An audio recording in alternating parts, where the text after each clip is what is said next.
terrible anciano de Howard Philip Lovecraft. Fue la idea de Angelo Ricci, Joe Zanuck y Manuel Silva hacer una visita al terrible anciano. El anciano vivía a solas en una casa muy antigua de la calle Walter, próxima al mar, y se le conoce por ser un hombre extraordinariamente rico, a la vez que por tener una salud extremadamente delicada, lo cual constituye un atractivo señuelo para hombres de la profesión de los señores Ricci, Zanuck y Silva, pues su profesión era nada menos digno que el latrocinio de lo ajeno. Los vecinos de Kingsport dicen y piensan muchas cosas acerca del terrible anciano, cosas que, generalmente, lo protegen de las atenciones de caballeros como el señor Ricci y sus colegas. A pesar de la casi absoluta certidumbre de que oculta una fortuna de incierta magnitud en algún rincón de su enmohecida y venerable mansión. En verdad, es una persona muy extraña, que al parecer fue capitán de veleros de las Indias Orientales en su día. Es tan viejo que nadie recuerda cuando fue joven, y tan taciturno que pocos saben su verdadero nombre. Entre los nudosos árboles del jardín delantero de su vieja y nada descuidada residencia, conserva una extraña colección de grandes piedras, singularmente agrupadas y pintadas de forma que semejan los ídolos de algún lóbrego templo oriental. Semejante colección ahuyenta a la mayoría de los chiquillos que gustan burlarse de su barba y cabello largos y canosos, o rompen las ventanas de pequeño marco de su vivienda con diabólicos proyectiles.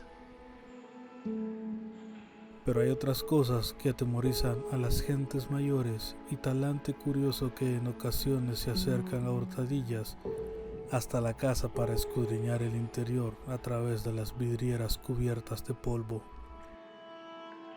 Estas gentes dicen que sobre la mesa de una desnuda habitación del piso abajo hay muchas botellas raras, cada una de las cuales tienen en su interior un trocito de plomo suspendido de una cuerda, como si fuese un péndulo, y dicen que el terrible anciano habla a las botellas, llamándolas por nombres tales como Jack, Cara Cortada, Tom el Largo, Joe el Español, Peters y Mate Ellis, y que siempre habla a una botella. El pendulito de plomo que lleva dentro emite unas vibraciones precisas a modo de respuesta. A quien han visto al alto y enjuto y terrible anciano en una de esas singulares conversaciones, no se les ocurre volver a verlo más. Pero Angelo Ricci, Joe Zanuck y Manuel Silva no eran naturales de Kingsport.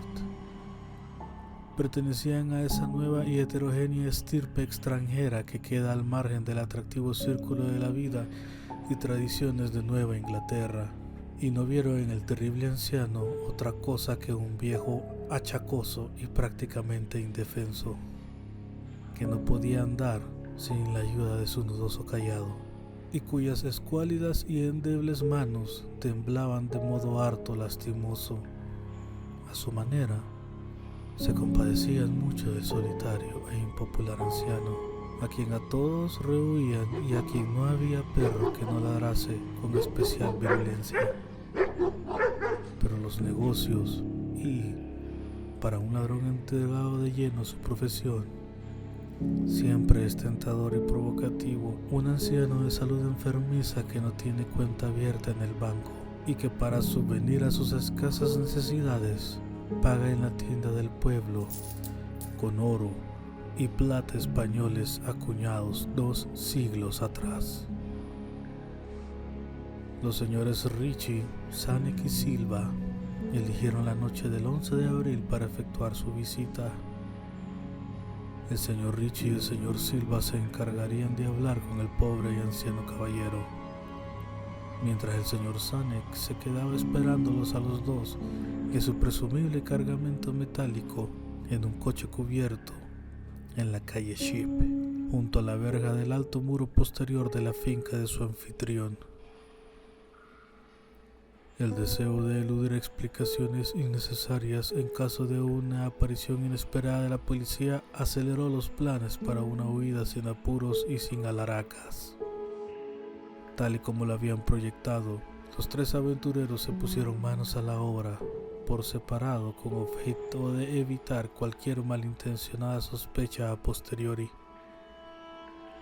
Los señores Ritchie y Silva se encontraron en la calle Walter, junto a la puerta de entrada de la casa del anciano, y aunque no les gustó cómo se reflejaba la luna en las piedras pintadas que se veían por entre las ramas en flor de los retorcidos árboles, tenían cosas en que pensar más importantes que dejar volar su imaginación con mánidas supersticiones.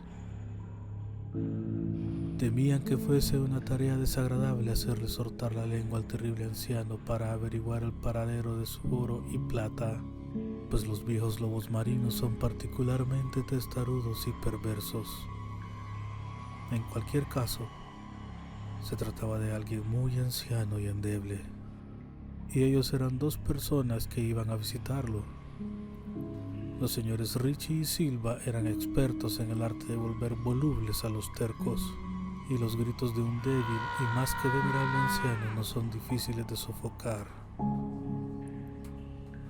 Así que se acercaron hasta la única ventana alumbrada y escucharon como el terrible anciano hablaba en tono infantil a sus botellas con péndulos. Se pusieron sendas máscaras y llamaron con delicadeza en la descolorida puerta de roble. La espera le pareció muy larga al señor Zanuck, que se agitaba inquieto en el coche aparcado junto a la verja posterior de la casa del terrible anciano, en la calle Sheep. Era una persona más impresionable de lo normal, y no le gustaron nada los espantosos gritos que había oído en la mansión momentos antes de la hora fijada para iniciar la operación. ¿No les había dicho a sus compañeros que trataran con mayor cuidado al pobre y viejo lobo de mar? Presa de los nervios, observaba la estrecha puerta de roble en el alto muro de piedra cubierto de hiedra. No cesaba de consultar el reloj y se preguntaba por los motivos del retraso. ¿Habría muerto el anciano antes de revelar dónde se ocultaba el tesoro? ¿Y habría sido necesario proceder a un registro completo? El señor Zanuck no le gustaba esperar tanto a oscuras en semejante lugar. Al poco, llegó hasta él el ruido de unas ligeras pisadas o golpes en el paseo que había dentro de la finca. Oyó como alguien manoseaba desmañadamente, aunque con suavidad, en el herrumbroso pasillo, y vio cómo se abría la pesada puerta. Y el pálido resplandor del único y mortecino farol que alumbraba la calle aguzó la vista en un intento por comprobar que había sacado a sus compañeros de aquella siniestra mansión que se vislumbraba tan cerca. Pero no vio lo que esperaba. Allí no estaban ni por asomo sus compañeros, sino el terrible anciano que se apoyaba con aire tranquilo en su nudoso cayado y sonreía malignamente. El señor Zanuck no se había fijado hasta entonces en el color de los ojos de aquel hombre. Ahora podía ver que eran amarillos. Las pequeñas cosas producen grandes conmociones en las ciudades provincianas. Tal es el motivo de que los vecinos de Kingsport hablasen a lo largo de toda aquella primavera y el verano siguiente de los tres cuerpos sin identificar, horriblemente mutilados, como si hubieran recibido múltiples cuchilladas, y horriblemente triturados, como si hubieran sido objetivos de las pisadas de muchas botas despiadadas que la marea arrojó a tierra. Y algunos hasta hablaron de cosas tan triviales como el coche abandonado que se encontró en la calle Sheep, o de ciertos gritos harto inhumanos, probablemente de un animal extraviado o de un pájaro inmigrante, escuchados durante la noche por los vecinos que no podían conciliar el sueño. Pero el terrible anciano no prestaba la menor atención a los chismes que corrían por el pacífico pueblo. Era reservado por naturaleza. y cuando se es anciano y se tiene una salud delicada, la reserva es doblemente marcada.